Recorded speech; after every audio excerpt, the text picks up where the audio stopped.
あなたは食事の中に混ざっていたこの黒い物体が何に見えますか？2023年6月1日、中国厚生省南昌市。なんだこれ。厚生工業職業技術学院の学生食堂で一人の男子学生が怪訝そうに首をかしげていました。ルーローハンを食べている最中、箸に当たったのは見慣れない黒い塊。楕円形のその物体には毛が生え、尖った前歯のようなものが。そう、それはネズミの頭でした。学生はすぐにそのネズミの頭を撮影し SNS に投稿。映像は瞬く間に中国全土へと拡散されました。多くの生徒の安全を預かる学校としてこれは重大な責任問題。学校側がどのように弁明するのか、世間からは大きな注目が集まります。そして学校側の説明はこうでした。問題ありません。料理に入っていたのはアヒルの首です。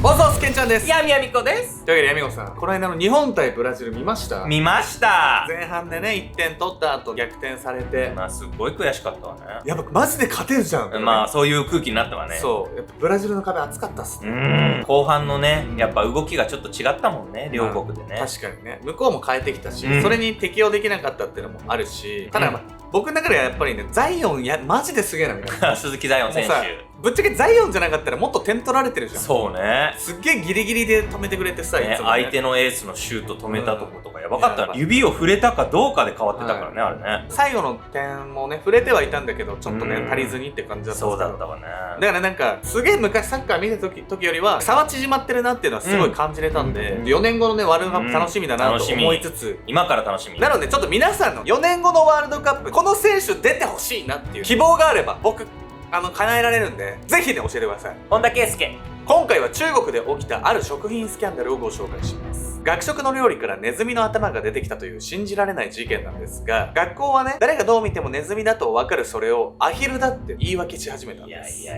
ネズミとアヒルなんてどう見間違うのよ。俺絶対言い訳でしかないでしょ。本当に見えすいた嘘なんです。この騒動は学生が撮影した1本の動画から中国全土へと広がっていくんです。そこにはこの不祥事の決定的証拠と職員のありえない対応が映っていたんです。ネズミかアヒルか。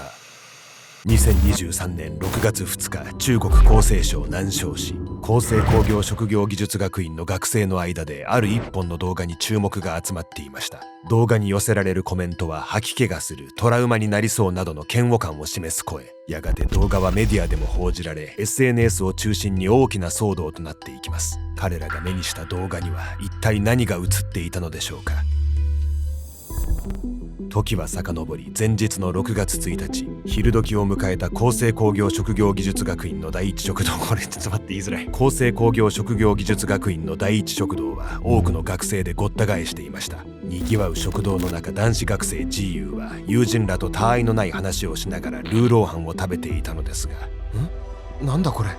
GU はふと肉の中に見慣れない黒い物体が入っていることに気づきます。箸でつまんで眺めてみると、楕円形のその塊にはびっしりと毛が生え、目や鼻、そして小さな前歯が。GU は思わず悲鳴を上げました。そう、それはどう見てもネズミの頭だったのです。周囲の友人たちも GU が食べていたルーローハンの中のネズミの頭を確認し絶句。彼らは食堂の職員を呼び、その場で異物混入を訴えたのです。すると職員はこう言いました。問題ないですよ、これはアヒルの首なので。アヒルにこんな歯はないですよ。それになぜこんなに毛が生えてるんですか？ GU がそう問い詰めても職員は取り合おうとしません。彼女はまるで GU とは別のものを見ているかのようにこう言います。どこに歯と毛があるというの？だいたい食堂にネズミが出るわけないわ。納得のいかなかった GU はこの一部始終をスマホで撮影し SNS に投稿したのです。GU が投稿した動画は学生たちの間ですぐに話題となり、中国国内にみるみる拡散。世間の批判が高まったこともあって、2日後の6月3日、学校は公式声明を発表します。当然多くの人はそこで謝罪の言葉が出てくるものと予想していました。ところが学校の言い分は食堂の職員と同じ。動画に映っていた異物はどう見てもネズミにしか見えないにもかかわらず、あれはアヒルの首だと主張したのです。現場にいた学生たち全員がアヒルの首だと確認しました。動画を投稿した学生は自らの間違いを認め、釈明書にサインしています。ほんの数日前の動画では確かにこれはネズミだと怒りをあらわにしていた GU が自ら間違いを認めサインしたという信じがたいその説明。さらに学校だけではなく学校を監督する立場にある地方当局の局長ジャン・シエシュへもテレビの取材でこう断言します。担当職員が現場で調査した結果、この異物はアヒルの首と確認されました。GU が投稿した映像にはネズミの体毛や歯がはっきりと映っており、世間では誰もがそれをネズミだと確信していました。しかし学校と当局は揃ってアヒルと言い張る。あまりにも白々しいその言い訳に対し、人々はその怒りを思いもよらない形に変えていくのです。学校が認めたくないのっていうのは分かるんだけど、なんでさ取り締まる側まで一緒になってアヒルって言ってんの？いや、ほんとそこが引っかかるんです。もちろんこの見えすいた嘘に世間は黙っていませんでした。人々はある意外な方法で学校と当局を非難するんです。反撃のミーム。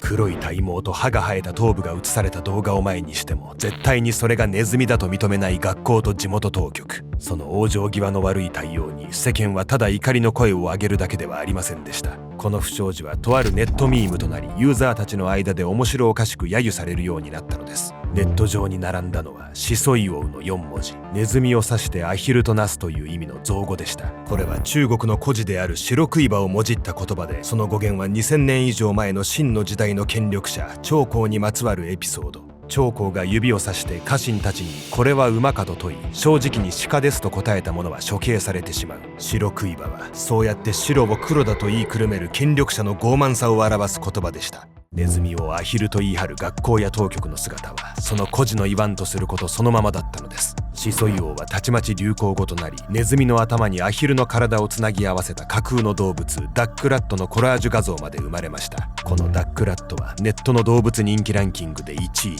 キーホルダーやぬいぐるみなどのグッズまで作られ、学校の不祥事と苦しい言い訳は瞬く間にエンタメ化していったのです。いや、これもう学校と役所の言い訳が苦しすぎてさ、怒りを覚えるってよりもむしろ呆れてバカにしちゃうみたいな感覚になるの分かるわね。今回の事件っていうのは心理学的に見ても怒りよりも呆れたりとか笑っちゃうなみたいな状況になる部分が結構揃ってたんです、というわけで本日のメトラーキーワード優越理論について。人はどんな時に笑うのか。その答えの一つが誰かの失敗を見て自分の方が上だと優越感を感じた時です。この優越感を抱く心理が優越理論。心理学では相手を貶める攻撃的なジョークほど面白いと評価されることが分かっています。心理学者ジルマンの研究によれば、相手を嫌い低く見ている人ほどその笑いは大きくなるとも。つまり見下せる相手であるほど人は思い切り笑えるのです。ネズミの頭をアヒルの首だと言い張る。日頃から権力や不透明な体制に不満を抱いていた人々にとって学校や地元当局のその対応は格好のネタでした。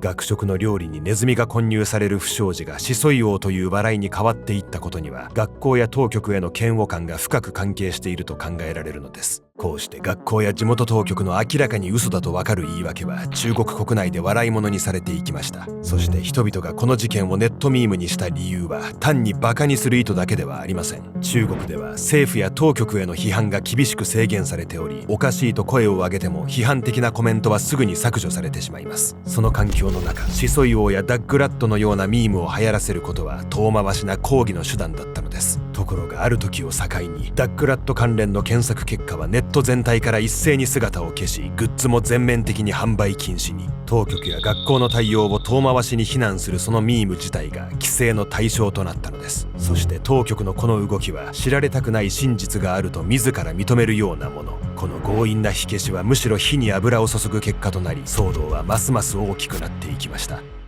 火消しに躍起になるほど炎上するってあるあるよね。もう素直に認めて誠心誠意謝罪するしか方法はないんじゃないと思うけどね。本当にね、絶対にそうなんですけど、この後に及んでも学校はまだ往生際の悪さを見せていました。学校はさらに踏み込んだある工作を行っていたんです。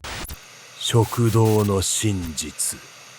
世間に疑いの目を向けられる中、揃ってネズミをアヒルだと言い張った学校と当局。彼らもまたそれが本当はネズミであることは分かっていました。その証拠に GU が発見したネズミの頭と見られる異物はそれが何よりの証拠となるにもかかわらず、発見されたその日のうちに廃棄されているのです。さらに世論が過熱しだすと、学校の公式グループチャットに学生たちへ向けた一通のメッセージが届きます。この文章をコピペしてニュースサイトのコメント欄に投稿しなさい。学校から指示されたその文章は、異物の正体はアヒルという説を支持するコメントの例文。そして学校はこんな指示も出していました。学校を擁護するコメントを見つけたらいいねを押しなさい。言い訳がもはや不可能ならば世論を自分たちに都合よく作り変えればいい。学校はそうやって生徒を総動員して印象操作をしようとしたのです。まだここまでご覧いただいている視聴者の皆さんは事件当初に出された学校の声明を覚えているでしょうか。現場にいた学生たち全員がアヒルの首だと確認した。動画を投稿した学生は自らの間違いを認め釈明書にサインした。つい数日前までこれはネズミだと必死に訴えていた GU がその釈明書にサインしたというのは果たして事実なのか。おそらく事実ではありますが、それは学校によって無理やりサインさせられたものの可能性があります。学生である GU は卒業や就職などのその後の進路を学校に握られている状態。それらを盾にされては彼も安易に抵抗はできなかったはずです。これ難しい話よね。退学させられるとかって話になったら事実じゃなくても認めちゃうってことはあるじゃない。中国のようなね監視社会だと学校やね政府に逆らったら終わりみたいなね、そういう空気感なんか感じます。このように学校は徹底して隠蔽工作をし事態の沈静化を図りました。しかし一度崩れれば脆いもの。ネズミの混入事件をきっかけにこれまで表に出ていなかった食堂のずさんな状況が次々と明るみに出されるのです。 GU がネズミの頭を見つけてからわずか5日後の6月8日には今度は同じ食堂の炒め物の中から大きな青虫が見つかります。さらにその数日後には麺料理の中から黒いカメムシが。実はこの食堂ではこうした異物混入の苦情は日常茶飯事でした。一部の報道によると2023年4月のこの食堂の苦情掲示板には異物混入を示す画像が20枚以上も投稿されていたといいます。5月にも同様に30枚近くの投稿があり、かなりの頻度で何らかの異物が混入されていたのです。異物は虫にとどまらず髪の毛や金属たわしの破片などその内容は多岐にわたります。しかも1年半ほど前にも別キャンパスの食堂にネズミがいるのを地元当局の職員が確認。当時は学校と業者だけの調査で解決済みとされていましたが、その後の被害の声の多さを見てもまともな対策をしていたとは思えません。これほど不衛生な状態が放置され続けた原因は食堂の運営会社の行き過ぎた経費削減。食堂を運営していたのは公正仲介という全国700以上もの学校食堂を抱える巨大グループの子会社。徹底したコスト管理で急成長した企業でした。その成長の代償に現場の衛生管理が全く行き届いていなかったとみられます。また中国の学校の多くは全寮制で学生は校外で自由に食事ができません。特定の業者が食堂を独占するその状況下で多少不備があってもどうせ学生はここで食べるしかないと高をくくっていたとも考えられるのです。こうした実態が明らかになるにつれネット上では学校と食堂の運営会社、そして本来それを監視する役目にある地元当局の癒着が噂され始めます。この件については確証はありませんが、関係者が揃ってネズミはアヒルだと言い張ったその状況ではそう勘ぐられるのも無理はありませんでした。メディアや世論の声はとどまることを知らず、ついには国営メディアの人民日報がこの事件を報道批判。その煽りから事件から10日後の6月10日、地元当局よりも上位にあたる厚生省の特別調査チームが厨房の監視カメラや学生の撮影した動画を鑑定します。出された結論は料理に混入していたのは紛れもない齧歯類、つまりネズミの頭部であるという誰の目にも明らかな事実でした。半月もの間世間から笑い物にされるほどの嘘を真実だと主張し続けた学校と当局はこの調査の後その誤りをようやく認めたのです。隠蔽を主導したとされる学校トップのヤオ・シャオインと学長のリュウ・ホアは解任。学校の虚偽の主張にお墨付きを与えた地元当局の局長シエ・シュエも法に基づき処分が下るとされています。そして気になるのは学生たちの食の安全を脅かし続けた食堂の運営会社公正仲介の処分について。ネズミの頭が発見された第一食堂は当然のごとく営業許可取り消し。衝撃的だったのは食堂の運営に関わった責任者3人に課された個人への罰金で、その額は3人合わせて約706万元、日本円にして約1億4000万円にも上ったのです。1億4000万？もうやってたことが悪いのは明らかなんだけどさ、それだけの額が課されるとは思いもしなかったわ。隠蔽への罰であることはもちろんなんですが、この重い罰金への背景には国民の信頼を取り戻したい、そんな思いがあったのかもしれません。しかしこれほどの罰を受けてもなお運営会社の公正仲介が体制を改めることはありませんでした。翌2024年5月には再び不衛生な食品の販売で数百万元の罰金を課され、悪質な業者としてブラックリスト入りし、ついには廃業に追い込まれたのです。動画という動かぬ証拠がありながら学校も地元当局までもが口を揃えてネズミをアヒルの首だと言い張った異例の事件。真実を見た GU の声は組織の保身によって危うく消されてしまうところでした。今回は名もなき大勢の声によって嘘が暴かれましたが、もし誰も声を上げなければ真実はそのまま闇に葬られていた可能性もあります。圧力に逆らいたった一人で声を上げ続けるのは決して簡単なことではありません。もしあなたが都合の悪い現実がねじ曲げられてしまう状況を目にしたら、自分の立場が危うくなってもおかしいと声を上げられるでしょうか。おそっす。皆さんいつもアルゴメトリーを見ていただいてありがとうございます。というわけでね、我々ね、夏にも差し掛かろうというところで、この度ね、ちょっとアルゴメトリーの視聴者さんから、オンラインサロン、秘密結社アルゴメトリー入りたいんだけど、なんかどんな動画があるかね、わからなくてね、お金かかるの不安っていう方もいらっしゃったんで、今回ね、7月末までにね、入会した方限定で、1週間分のね、無料期間を設けさせていただいてね、そこでこう、お試ししていただいて、気に入ったらね、ご継続いただけるっていうね、キャンペーンを用意させていただきました。オンラインサロンもね、もうかなりのね、期間をね、運営してますので、今ね、アルゴメトリーに上がってないね、オンラインサロン限定の動画なんとね、120分を超えました。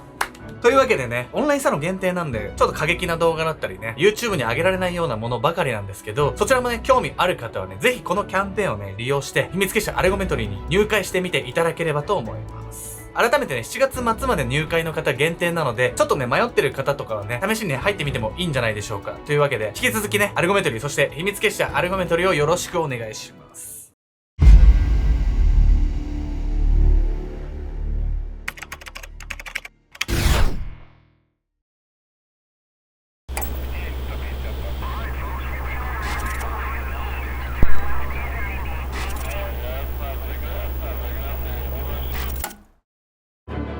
2023年8月11日、ボスニア・ヘルツェゴビナ・グラダチャツ市。自然豊かなコテージの一角にはその日異様な雰囲気が漂っていました。おいお前、なぜ俺を殺に撃った？拳銃を構え怒りのにじむ声でそう尋ねた男。彼の視線の先には全身あざや傷だらけで息も絶え絶えになっている女性の姿がありました。怖かったからよ。私と娘の身が危ないと思ったの。それを聞いた男は次の瞬間、ためらう素振りも見せずに彼女の額に向けて弾丸を発射。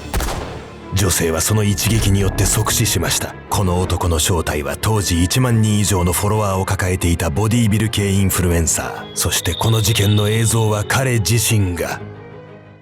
SNS で生配信していたのです。